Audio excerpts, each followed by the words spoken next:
가을 증시 낙폭이 제법 깊게 전개되고 있습니다. 자, 오늘 9월의 마지막 주 월요일인데요.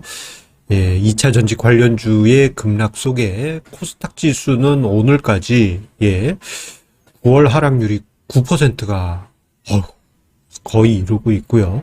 코스피 종합지수도 2% 넘게 하락하고 있습니다. 자, 그러다 보니까요.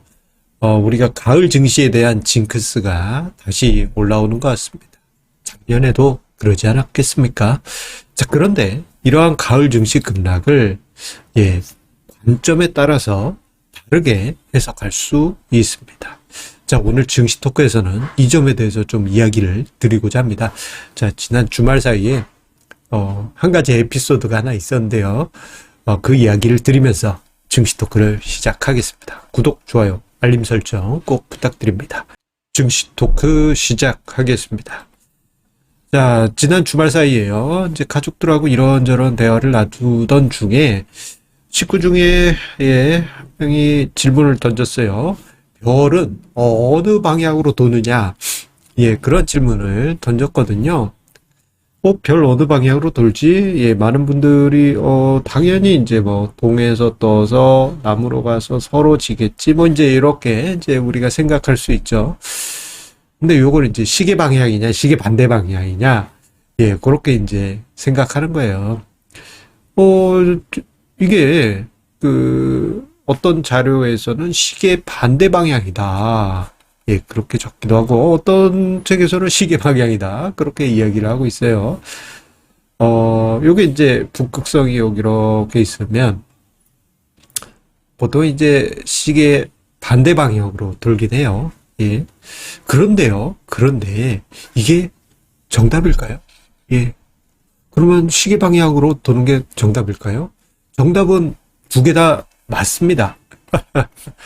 무엇을 보느냐, 시점이 어디냐에 따라서 차이가 있을 뿐이죠. 우리가 북쪽을 보면 시계 반대 방향으로 도는 거고, 남쪽을 통해서 별을 보면 시계 방향으로 돌게 됩니다.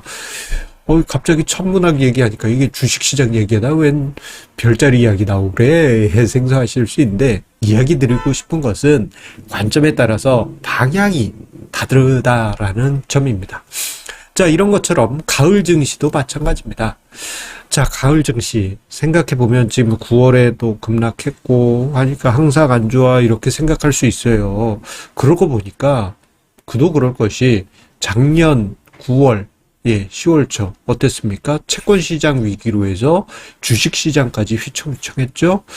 그리고 하필이면 지금 1년이 다 돼가다 보니까 보통 이제 어떤 위기가 터지면 1년 정도 지났을 때 또 한번 이렇게 시끌시끌하거든요. 또 뉴스나 이런 데 보시면 PF발 2차래.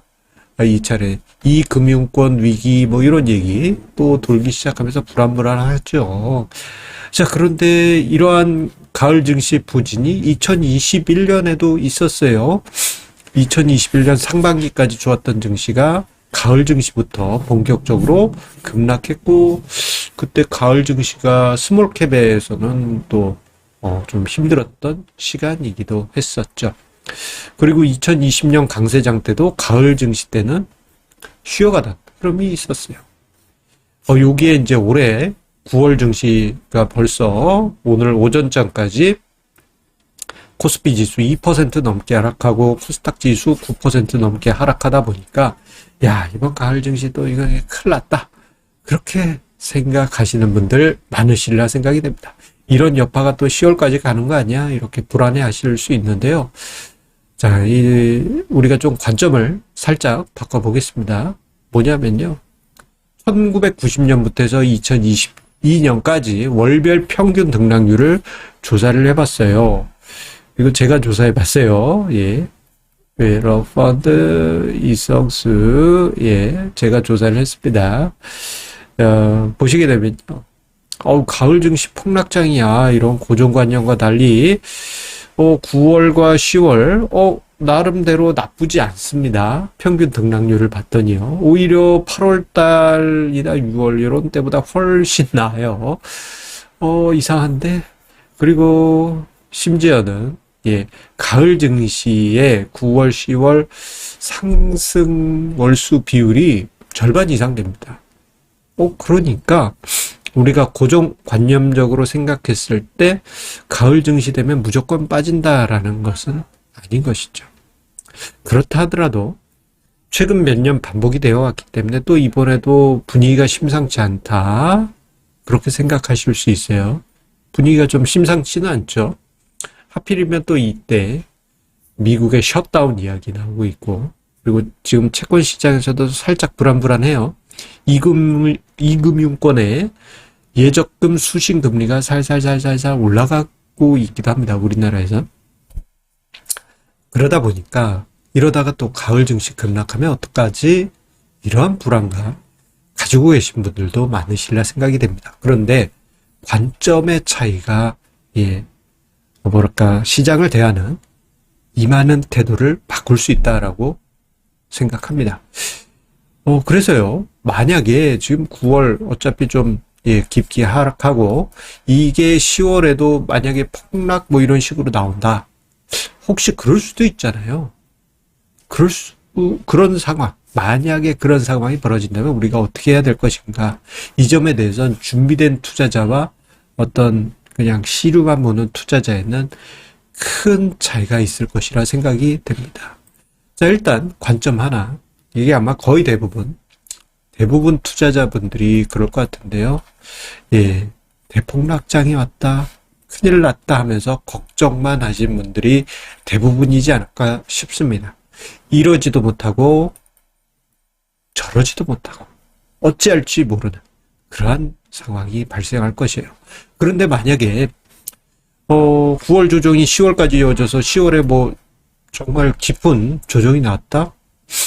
그렇다면요, 대부분의 투자자들은 겁나가지고 두려움이 떨겠지만, 관점 2, 많은 수는 아니지만, 소수의 투자자들은, 미리미리 준비를 하고, 준비를 하지 않았다 하더라도, 마음의 준비를 통해서, 오히려 다른 관점으로 접근할 수 있을 것입니다.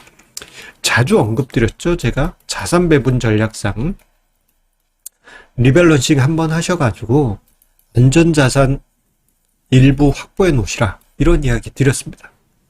여러분들 준비하셨나요? 하셨으리라 생각이 됩니다. 우리 증시 토크 보신 분들은.